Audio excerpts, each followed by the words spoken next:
Welcome back to Yoshi Entertainment, everybody. So just recently I caught wind on social media that the singer, rapper, whatever he is, Travis Scott is now back on his touring shenanigans. This will allegedly be his first tour since what happened back almost 2 years ago in November of 2021 at the Astroworld concert in Houston, Texas. Now, the fact that this man is even allowed to do tours, it's both beyond me and not surprising at the same time, knowing how the industry, these artists, they all work. But it's still very disgusting to me that he's not banned completely and altogether from being able to do tours and concerts, especially considering how he likes to conduct said concerts and tours.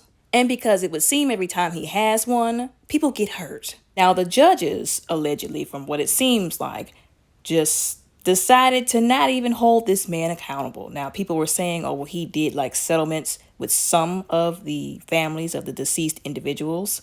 And while money is great, that's not going to bring their kid back. The money is great or whatever to help them bury the kid, but not only is it not going to replace that child, but it also does nothing to prevent him from putting other people's children in this same predicament. So in case anybody forgot, because some people are acting like he didn't do anything wrong, this man encouraged people to rush the stage at his concerts.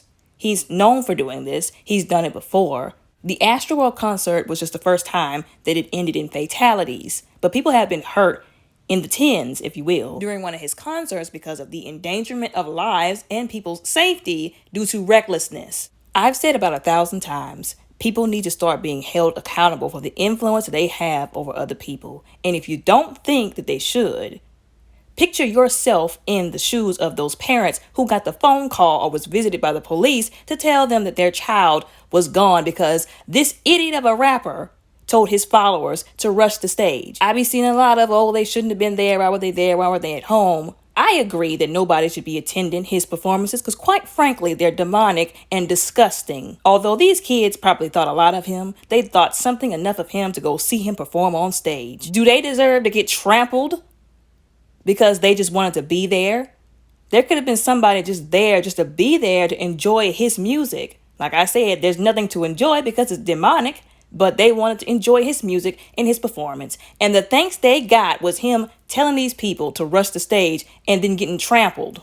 It's real easy to say you shouldn't feel a certain kind of way because, quote, them kids shouldn't have been there anyways. Or you don't think that the judges should hold him legally accountable for what happened there because it wasn't your kid that was there.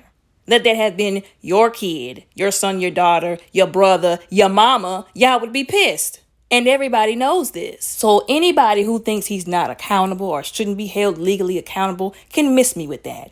But like I said, the judges just said, oh, we don't think that, he should be held accountable. Oh, they just want somebody to place the blame on and he's the most obvious target. Or, oh, it was just an accident. It couldn't be helped, which is even more of a slap in the face to the victims and the family of the victims because he encouraged that accident. And I put accident in very strong air quotes. Anyways, so he announced his next tour for, I guess, the song that he made called Utopia. And he was going to perform that song, if I'm not mistaken, at the pyramids of Giza in Egypt. Now, let me remind you guys, once again, I don't understand why this guy was even allowed to go back on tour again to start performing, considering how dangerous his concerts have been proven and shown to be. But once he kind of got the clearance and a lot of this, what happened in Houston, which some people still have not forgotten about, of course, kind of settled down a little bit more, I guess he decided, like I said, to kick up the shenanigans again. And his first, like I said, touring spot was supposed to be in Egypt. Now, they claimed, whenever he went over there, I guess to get ready to do this performance, that he could not do it, or somebody was trying to allege because of production issues. Allegedly, it was canceled due to some kind of complex that they didn't really go into detail about or really explain. Some kind of production issues, like I said before. Which is funny because then there was an article released alleging that some of the Egyptian officials were the ones who arranged to have it canceled.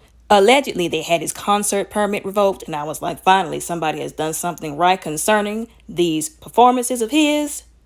They did not want him performing over there. He was still trying to allegedly push to get his performance over there, And allegedly, they also said that if he kept doing that, they were going to file some kind of legal action against him, like if he still tried to come over there and perform anyways. So what it seems like to me is the Egyptians basically said, we saw your little performance down there in Texas, in the United States, and what you're not about to do is bring that foolishness over to our country. They also made it a note to point out that his little performances, and I quote, promotes Masonic thoughts, and that he, Travis Scott, carries out strange rituals. Now, I wonder why they didn't put that in the mainstream news media. Well, I don't wonder why, I know. But I just wanted to promote thought in everybody else. So everybody else in the United States who was saying that this boy is demonic, that his little performances are not performances, that they're actually rituals, that it's all demonic, that there was no question or no wonder as to why people were getting hurt continuously and why some people ended up unalived. People were saying this, people were pointing it out. And then his followers, his fans, and other people who are spiritually unsound and blind wanted to say that these people were cuckoo birds wearing tinfoil hats. There are people calling him out for this craziness, and people were literally saying that these people, for calling him out for said craziness, were fools, that they were crazy, that they were religious fanatics, why y'all always gotta call everything demonic? It's just art. Are you serious? Are you kidding me? Just maybe, just think about this. Maybe we're calling it demonic because, drumroll, it actually is. There were people who really tried to shed light on that, and a lot of people just shut them down. Now you have these Egyptian officials who allegedly are telling him, you're not about to come up in our country, doing these rituals that he's putting on. And they also had some more choice words to say about those. Yeah, that they don't line up with their values and traditions and their cultural identity. That they are dedicated and committed to preserving the security and the stability of their homeland. They also said they're going to reject, essentially, any action that goes against their societal values, which then makes me call into question the societal values of America, that they would keep allowing this man to go at the rate he's been going with these little performances. But we don't have to question it, because we all should know, for anybody who's been living in America long enough, that not just the societal values, but the values and the morals even in general have been in the trash. They've always been there. Like I said before, whenever people first tried to call him out for this craziness, for these satanic performances, even though all the evidence, all of the imagery was right blatantly in everybody's faces, they called him crazy. That's enough said about that right there.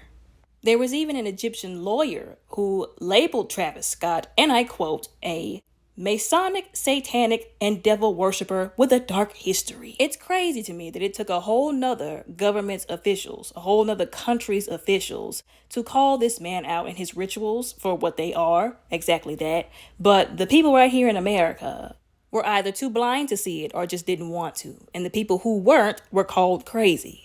It says a lot about, like I said, the American people who support him and the governments, the judicial system that wouldn't hold him accountable, and the industry. And when I say it says a lot about them, I mean nothing but bad things. Now, for anybody who wants to know a little bit more about this alleged group of officials in Egypt who had this canceled, to be more specific, it was the Egyptian Syndicate of Musical Professionals. They were the ones responsible for issuing out permits to do these performances. And like I said, they canceled it for all the reasons I explained earlier. The fact that he wanted to go to Egypt and make that his first place of performance, especially in front of those pyramids, it's not surprising. It's disturbing, but not surprising. If you know the Masonic and demonic ties to the pyramids and all that kind of stuff, then you would understand that. Of course, I'm sure that the Egyptians understood that too, which is probably another reason on the pile of reasons that people need to see why they didn't want him over there during that performance. But anyways, the people in Egypt have more of a backbone than most people have, or probably ever will for that matter, for putting their foot down and saying, you're not coming in our country with that crazy, stupid mess. Let's just be blatantly honest, that's more of a resistance than the Americans put up. But anyways, y'all let me know what y'all think and how y'all feel down in the comments below respectfully. Don't forget to like and subscribe. Y'all have a blessed day.